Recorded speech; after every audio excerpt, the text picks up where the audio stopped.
Good morning, students. Today we are going to start nucleophilic addition reaction followed by loss of water. In our previous video, we start the chemical properties of aldehyde and ketone, and we discuss the nucleophilic addition reaction. If weak nucleophile attack, then we proceed the reaction in weakly acidic medium, acid catalyzed nucleophilic addition reaction. So today we discuss second type of nucleophilic addition reaction, which loss of water. When we react nucleophile attack on carbonyl group, there is a loss of water molecule.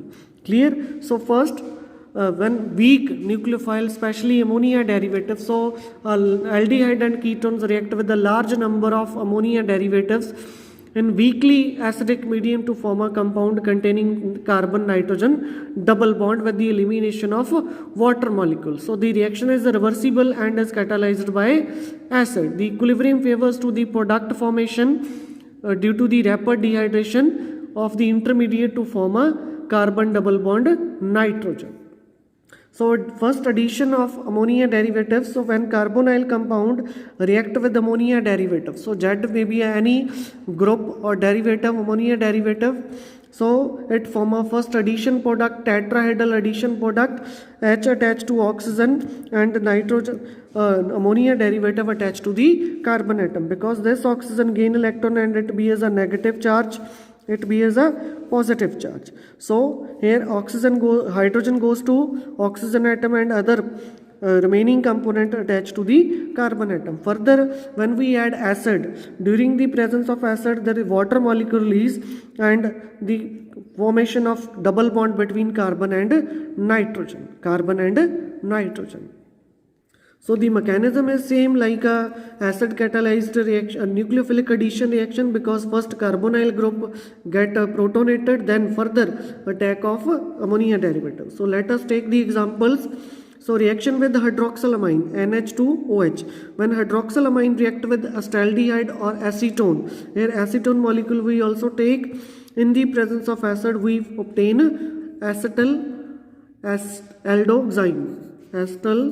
aldoxine or ethynyl oxime. So carbon double bond NOH, that is called oxime. Next, reaction with another derivative of nitrogen, hydrazine, NH2 to form a hydrazone. When acetaldehyde or acetone react with hydrazine in the presence of acid, it form a acetaldehyde hydrazone or ethynyl hydrazone.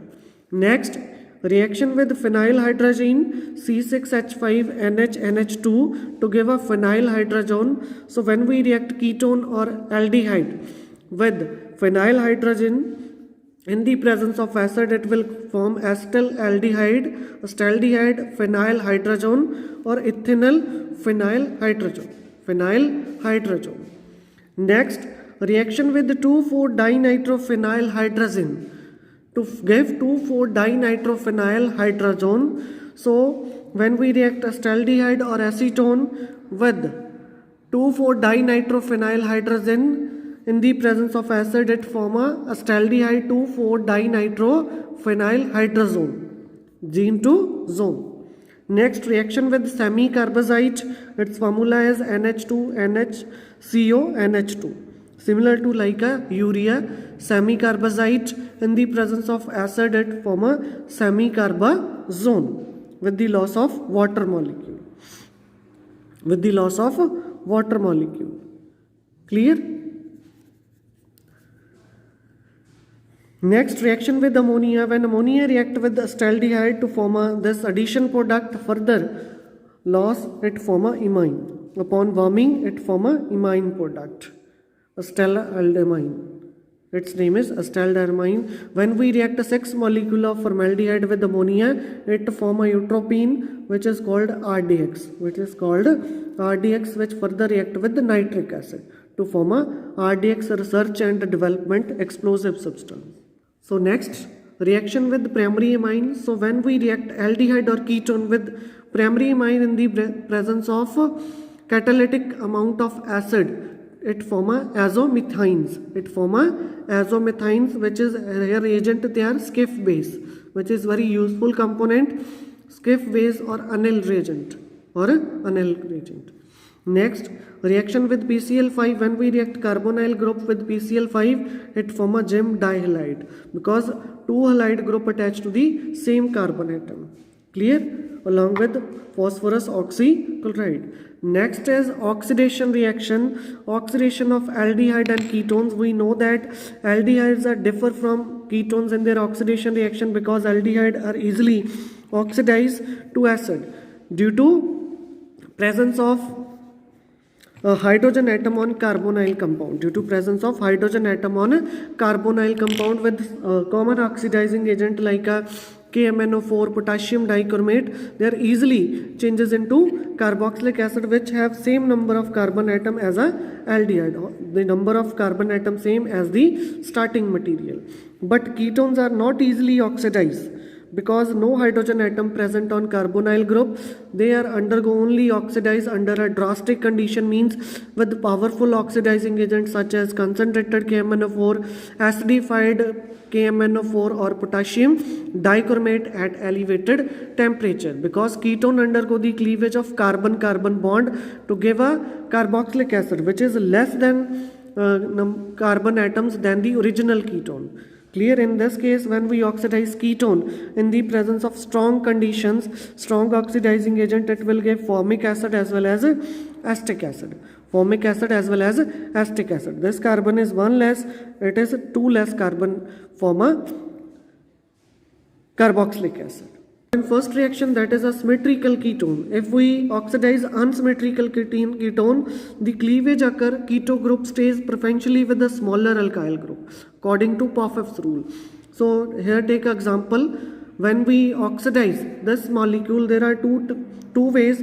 If oxidize this bond, one way, first point, it form a butanoic acid and methanoic acid, which is a minor product according to Pfaff's rule, because this carbonyl group most probably goes to the CH3 group, smaller alkyl group. So second way, the bond is oxidized from this point to form a propanoic acid and ethanoic acid. This product is major product. If we oxidize unsymmetrical alkene, the cleavage of carbonyl group, keto group, goes to smaller alkyl group, not a larger alkyl group, according to Pfaff's rule. Clear? Next, thus oxidation can be used to distinguish between aldehyde and ketone on the basis of different oxidizing agent, because aldehyde easily oxidize with a strong oxidizing agent but ketone does not. So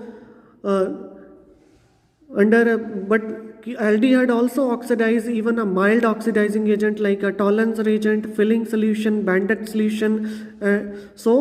But ketone does not. So these are three solutions, three reagents are helpful to distinguish between aldehyde and ketone. So aldehyde easily oxidize even with a weak oxidizing agent, but ketone does not. First, Tollens reagent. So Tollens reagent is a ammonical solution of silver nitrate.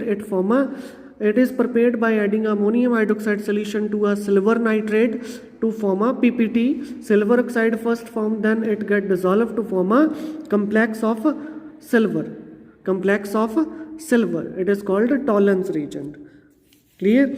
So when we react aldehyde with the Tollens reagent, it will give a silver mirror along with the acetate ion.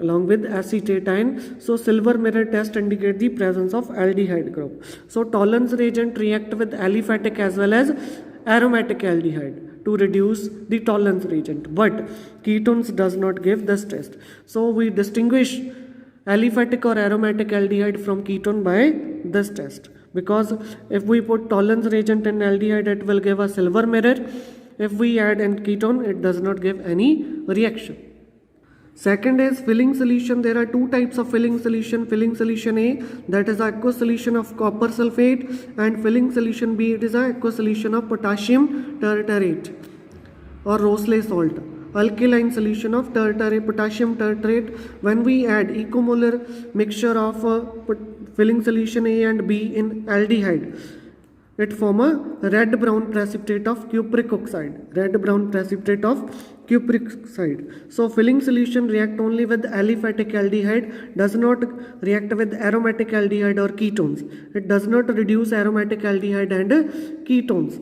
So this test only used for aliphatic aldehyde, which is easily distinction between acetaldehyde and benzaldehyde, because aromatic aldehyde does not give this test.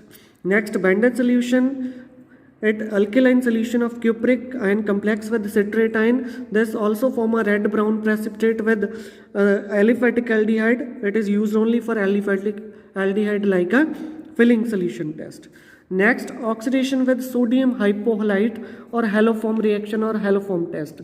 Aldehyde and ketones which having at least one methyl group linked to carbonyl carbon atom or methyl ketone or acetaldehyde are easily oxidized when we add excess of halogen in the presence of alkali or basic or sodium hypohalite. It form a haloform like a chloroform, bromoform or a iodoform. So first we react methyl group aldehyde which contain a CH3 group. So acetaldehyde react with iodine and basic medium, it form a triiodoacetaldehyde. Further this react with again a molecule of base to form a iodoform or yellow PPT. Similarly we react acetone with iodine to form a this product triiodoacetone, alpha alpha alpha triiodoacetone. Further it react with base to form a iodoform. If we react this molecule pentane 3-one with iodine or sodium hydroxide, it does not give this reaction or yellow PPT because there is no methyl group attached either on this side or this side. This test only for methyl ketones or acetaldehyde, not for other group members. So it is a test to distinguish acetaldehyde and other member like ethanol or propanol with the help of haloform test. So if you guys have any doubt up to this topic, you can call me or through message you clarify your doubt. Thank you.